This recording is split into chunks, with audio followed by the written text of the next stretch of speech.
Hey, thanks for joining me. Today I have another big stack of hip hop CDs, and these are artists that I've been a fan of in the past that are from all over the USA. So we're going to start off in Chicago with Do or Die. They formed in 1995, and this is their debut album, Picture This, released on Rap-A-Lot in 1996. Classic album. It's three members. They have kind of a reputation as being like fast rappers, like the Twistas and the Bone Thugs, but I don't think they really have that style.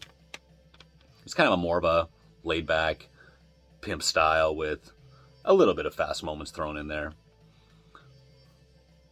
Gangster rap, but again, laid back, a little more of the player atmosphere. And my favorite songs on here are, Po Pimp, that's probably the most famous song. Playa Like Me and You, another popular one. Then my personal favorite deep cuts are Money Flow and especially Paper Chase with Twista. I don't have it, but their next album came out in 1998. It was called Heads or Tails and had a similar sound to this. And my favorite song on that one was Chopping Up That Paper. And these guys actually were pretty successful for the first three albums. I think the first three went I think they all went gold. I'm pretty sure. So we're going to go on to the third album. This is Victory in 2000, still on Rap-A-Lot. And I think some people found this album a little bit disappointing, but this is one of my top 25 hip-hop CDs. The highs aren't as high as the first couple, I'd say, but it's more consistent. Already Know with E40, the closing track, that's a good one.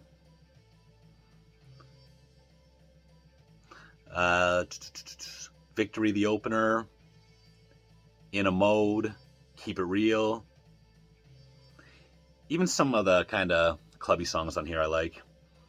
So, great album, Victory.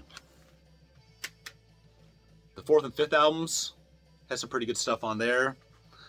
But I didn't get up to picking another one until D.O.D. This came out in 2005.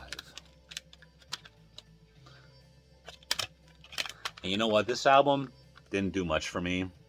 There's some big names on here. You got R. Kelly. You have Kanye West on a couple. DJ Quick. Johnny P from back in the day, who does a lot of their hooks. He's on there. So not only did this not really catch on with Kanye being a big part of this album. Again, he raps on a couple tracks, and I think he did some beats. It just, again, never did much for me.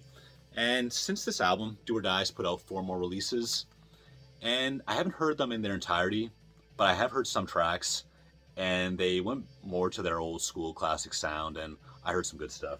And they're still doing lots of work with Twista.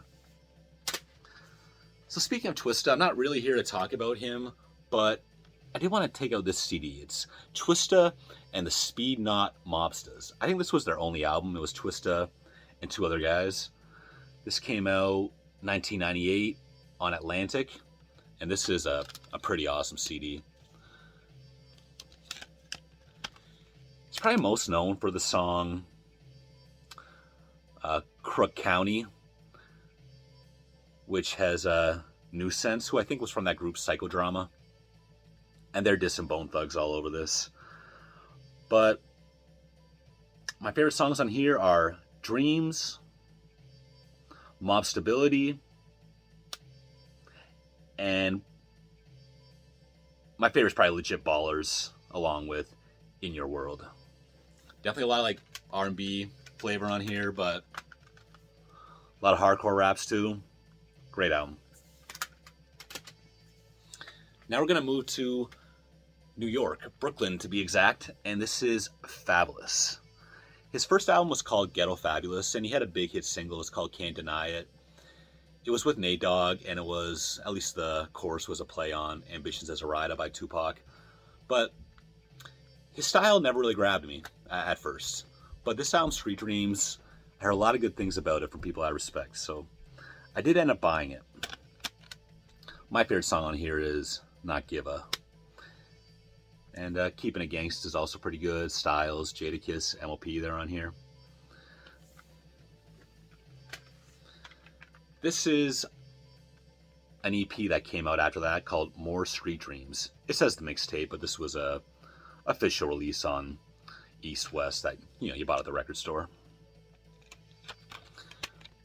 So it's got 14 songs on here, a couple remixes, a skit. So it's fairly short. But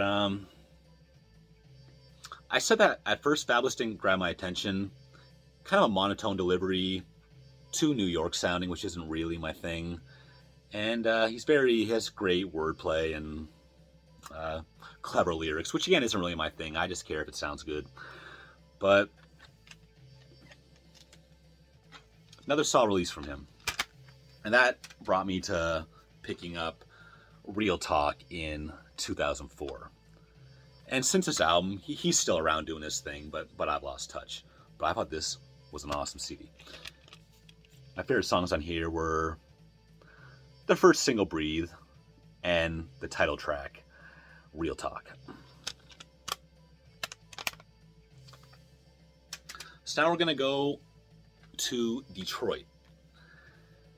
Esham.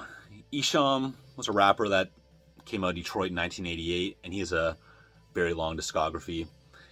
And what makes him unique is definitely horror-related raps, kind of a satanic thing going on. He also had a group called Natas, N-A-T-A-S, and put that backwards, and it tells you what they're all about. I think it was more of a gimmick than a real thing. But this album here is called Bootleg, from the Lost Vault, Volume 1. So I suppose this is some rarities and whatnot. My favorite song on here was Black Orchid. I was saying he's got quite a discography, and shows you a bit of his history and a bunch of the stuff you can order from him. Oh, look at that.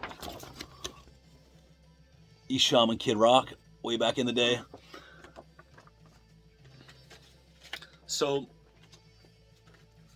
I definitely think Esham was a big influence on Eminem. I'm not an Eminem fan, but just kind of where he was coming from with the lyrics, just the wild, violent lyrics.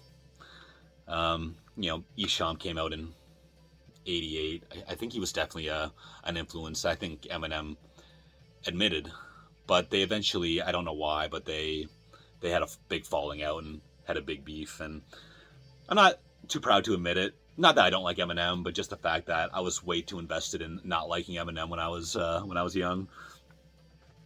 And I bought this full-length Tongues purely on the fact that I heard there was a ton of Eminem dissing on it. It's kind of stupid in hindsight. But this came out 2001 on Overcore.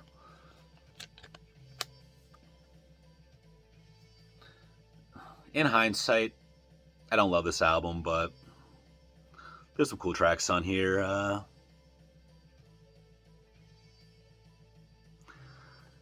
The closer, A Lover with the Dayton Family. That's probably my favorite one on here. That's more of a gangster rap song. Hey, look back there, and Cool Keith, he signed with Esham for a while. Then you got the Dayton Family, which I'll be getting to now. So the Dayton Family are not from Detroit. They're from Flint, Michigan. And this was their debut album, put out on Relativity in, I think that says 1995. And they formed in 1993. So I think my case is busted here. But my favorite song on here is definitely the closer, Flint Town. So these guys are really hardcore. And one of my favorite things about them is their voices. So the three members are Ghetto-Y, Bootleg, and Shoestring. And Shoestring and Bootleg, I think, have two of the best rapping voices out there. And it was many years later, actually. They would all put out solo albums at the same time. So Ghetto E is the most unknown album of the group, and this is his one and only solo album from 2001. This is called Ghetto Theater. And I thought it was kind of ordinary. Never really did a ton for me. But again, you got Esham and the Dayton Family, MC Breed, Street Life, just some well-known Michigan rappers on here. My favorite member overall, though, is probably Bootleg. Shoestring's got the best voice, but I think Bootleg's got the best solo songs. And they seem to still be a group, but they probably just do some shows and stuff because they haven't done anything since, I think it was like 2010, 2012, something like that. And I finished that LA, Southern California series, but I just kind of found this as I was looking around. I forgot to throw this in, so there's The Dogfather by Snoop Doggy Dogg, his second full-length album. And it's kind of strange because this was his second and final album on Death Row, an era when Snoop Dogg was kind of on top of the world, but this CD kind of sucks. I like the song Groupie. Everything else is just very ordinary. There's no spark to this. I don't know what was going on. But yeah, I just want to take that out before I forget about it again. And that's it. Thanks for watching.